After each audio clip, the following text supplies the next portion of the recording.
Hi, everybody. Yeah, don't mind my lighting. Anyway, wait, my back in. Here, hi.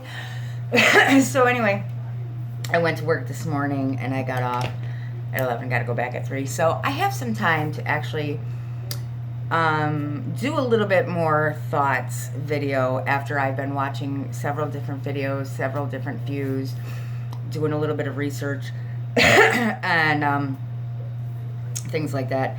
And silly me, you know, my insomnia drives me crazy sometimes. I'm able to do 2 hours of sleep and get up and work a double shift, and that drives me up a nut bush.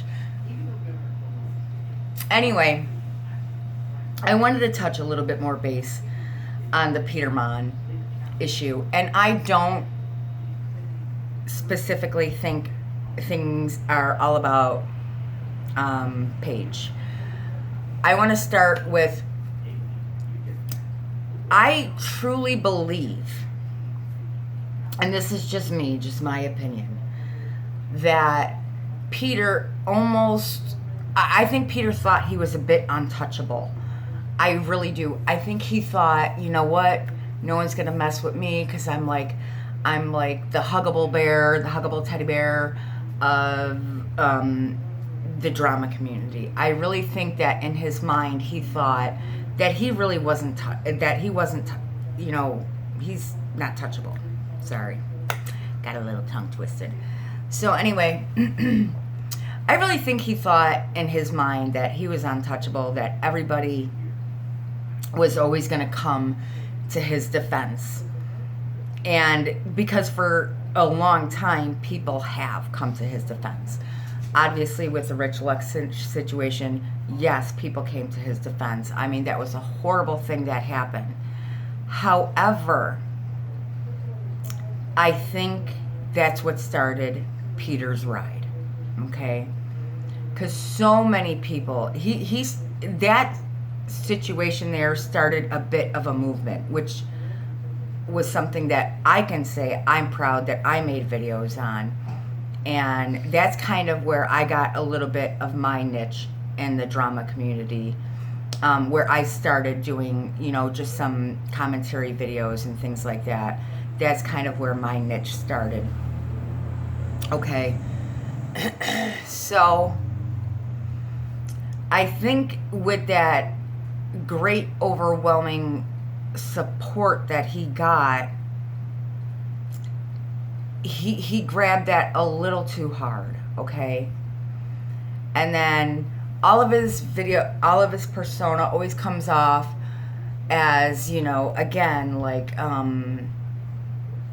he tries to make everything like a learning experience. Like he'll do commentary on a video and then tell us what he thinks that this person can do to do better in their life, which everybody has an opinion, and that's a good way to go. That's a good way to roll, you know? However, you know, things had faded, whatever, more channels come up, other things happen. Then the beauty community took the big blow up with Laura Lee and Gabriel Zamora and all them other things. Now, here's a kind of thought that I have, and this is going to be a little bit longer video. I'm sure at a point in his life, you know, he knew that he said these types of things or had these kind of problematic issues of his own. But he's sitting there and he's giving like commentary and giving advice and coming across like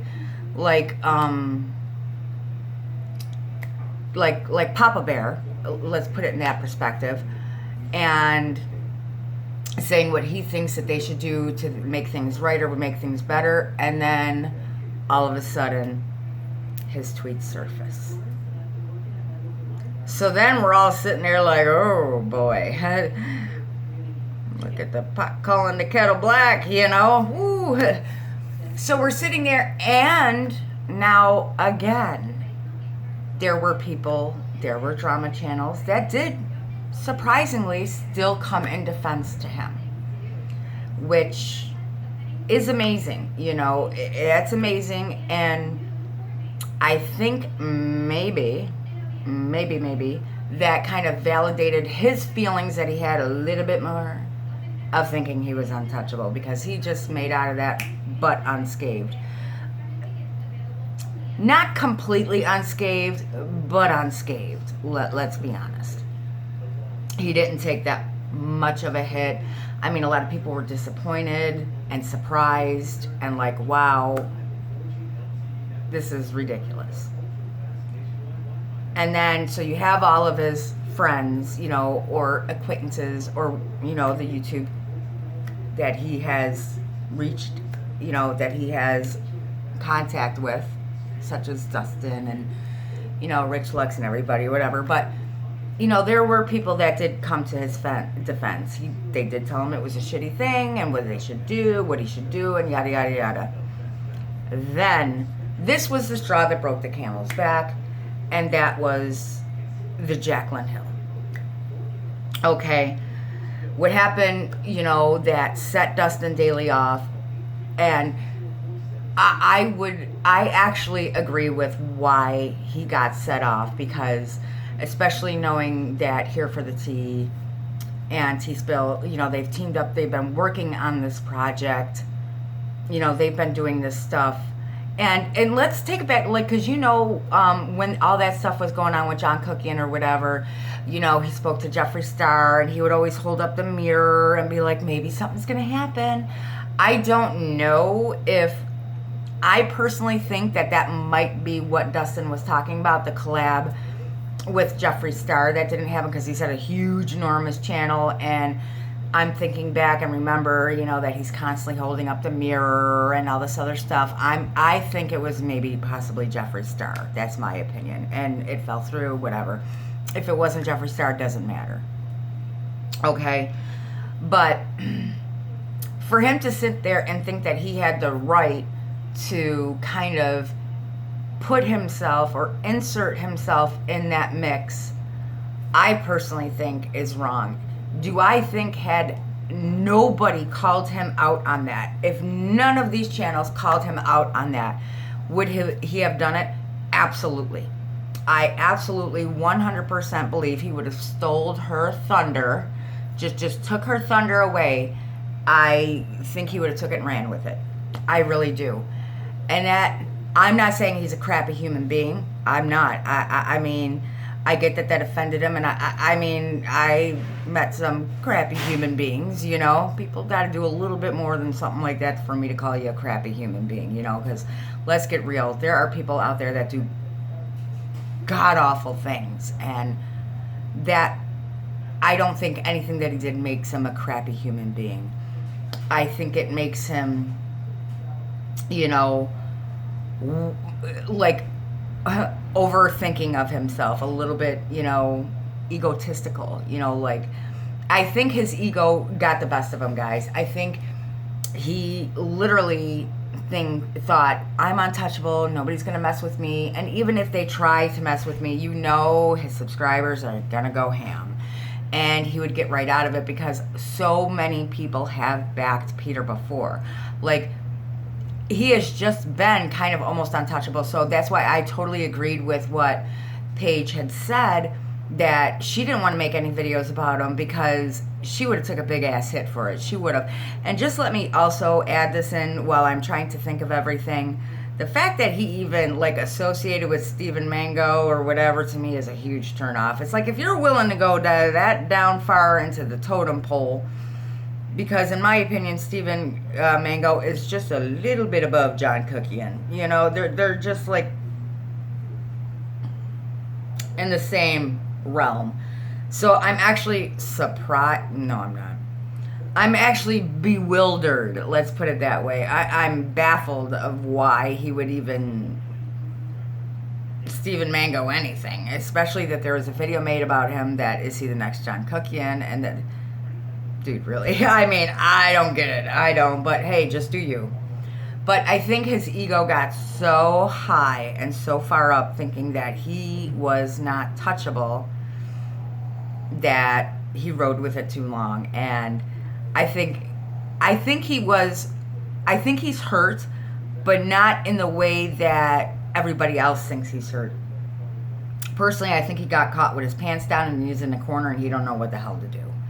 You know, that's what it is. He just got busted. It's like you're busted. You're busted that them tweets came out, and so you're sitting here giving advice and commentary to other people when you had that same exact thing in your. So that is hypocritical in and of itself. You know, all of us, every single person, and has done wrong in our life. All of us have said wrong in our life. Every one of us. If somebody sits here and calls themselves a even priests and people, they do, obviously. But nobody is perfect. Absolutely nobody. And nobody expects Peter to be perfect. I know where he said, I never called myself a perfect human being. And no, he's never called himself a perfect human being. But he held himself on a platform that he thought he was a little bit, you know, it's just, might I just say it that way, you know, like, so I think that's where his huge dilemma is. And I think genuinely that's why he's the most upset, is because he got called out of it. He got called out on it and people are believing it. I personally think that's why Peter's upset. Not because, you know, his friends are mad at him, not because of this, not because of that. And I mean, I seen in the live stream with Paige that, I don't know if it was his husband trying to talk to him or whatever, and he's like, just go, I just need to deal with this or whatever. You know, he's frustrated. And I don't think he's frustrated about the friends and whatever. I don't think that's why he's frustrated. I think he's frustrated because his what is the word? His gig, like I said in the last video, his gig is up. Like that was his bank. You know what I mean? His bank was being that sweet little teddy bear that was more of a guidance, you know, guy to say, hey, you know, I think you should do that. So that is shattered. And how do you fix that? Because there are a lot of people now that no longer look at him in that light. They don't look at him like Peter, you know, the great, you know, Peter the wow, Peter the inspiration. That is now kind of a little bit taken away from him. And I personally think that's the reason why he's upset. And to be honest, when he's like, I'll just stay in my own lane. If he would have done that in the first place, if he would have literally stayed in his own lane in the first place, he would not have these problems. He wouldn't. Like, I think if he would not have tried to insert himself, weasel in that thing with the Jaclyn Hill, I think he would have been fine. But there's always that straw that breaks the camel's back, that line that you cross, that's it, I'm done, you hit the button. You know, everybody has their limits. Every situation has a limit. Every situation has and that's what he did. And I personally think he's just upset because his, you know, Prasad that he comes on YouTube portraying himself as is now kind of gone. And that's where the tears are coming from. And to be honest, that's my opinion. It just is. And I just wanted to come out here a little bit in depth and just say my feelings and the way that I'm taking the story. And I'm not saying I'm on this side, I'm on that side. I'm just saying as a person, I'm looking at the whole entire situation, and I get why the other ones are mad. So I'm not just saying that, oh, you know, I'm not coming out saying, you know, Peter with, you know, Paige and Peter with Dustin and Peter with whoever else may be upset with him. I'm saying just as a community as a whole. So the beauty community took a hit, and now the drama community is taking a hit, because you look at like Manny, Laura, and Gabriel and Nikita Dragon, and now you got like your other ones, you know, like Peter Monn and, you know, Dustin Daly and Paige, and several others, you know. And so that kind of, you know, he's kind of like maybe the Manny of the situation, and he's kind of pissed. You know, that's just my opinion. He's like the Manny of the drama community, and he's kind of pissed off that he got kind of called out on it. I'm just saying, that's where I think that he's angry about. I think he's angry because he knows you can't get that back. Once that's gone, you can't get it back, guys. You just can't. You can't, unless you can turn back time, you can't get that back. And there are a lot of people out there that love Peter Monn. There really are. And if you make it to this part of the video, thank you so much for watching it, because I see it's over 15 minutes long. But those are really a good chunk of my thoughts on the situation, and that I had a little bit more time. I wanted to come out here and just share my feelings and my perspective of it with everybody. And I also do want to say that I really do think anybody and everybody that's watching my videos and my subscribers, because 99.99% of you, whether you agree with me or you don't, whether you love Peter or you don't, are very, very sweet and nice in the comments, and I so appreciate that. I totally love open discussions. If somebody in my comments section loves Peter, that's fine. Absolutely. You know, you have your right to voice your opinion. You have your right to be heard. Your thoughts on the situation have the right to be heard, just like the rest of ours. I do not want, you know, and nobody has been really, I just had that one nasty one. Y'all know who I'm talking about, you know. Work on my teeth. I'll get into the teeth thing, guys. I got 60% bone loss up in here, and I'd rather take my family and kids. Yeah, I spent some money on makeup. A good chunk of it is shop hush, peeps. It's shop hush, okay? And I haven't actually purchased any new makeup in a long time, but my daughter, off topic, bought me this for my birthday. She just got a job. She's 16. She literally just got her job, and she bought this for me for my birthday. My youngest baby bought me this for my birthday. It's the Violet Voss Pro palette. Isn't she beautiful? I'm sorry I had to add that in. But anyway, I shouldn't even have to explain myself, but I would rather spend my money on my kids and on my house. I've been doing some things in the house. I've been working on painting and stuff like that, and I don't give a crap about my teeth. I don't. So that's the story with my teeth, just in case the girl wanted to know. I don't care, because you know what, looks aren't everything. Beauty is only skin deep. Beauty comes from within, and everybody should remember that. Beauty comes from within. Makeup is a wonderful thing, but makeup to me is like a little art. It's an art. It makes me feel crafty and artsy and fantastic. It's like a little it's like a superhero shield. And I'm sorry I'm going off if you've made it this far. Thank you again. But it's like a little super shield, you know, a little Superman. I'm putting on my Superman outfit today, you know, so that's what it is. But anyway, guys, I just had to address that, and thank you guys so much for sticking up to me. You guys are great. I love you all. But if you love Peter Monn, that is okay. Leave your comments below, and it's okay to have an open discussion, and I absolutely always welcome that, and I think it's great, because that's what we need, to have an open discussion, get the topics out on the table, put the hands out, and see how everybody feels about the situation, because that's the best way to go. So I hope everyone's having a great day. Kisses to you all, and again, thank you so much for watching my videos.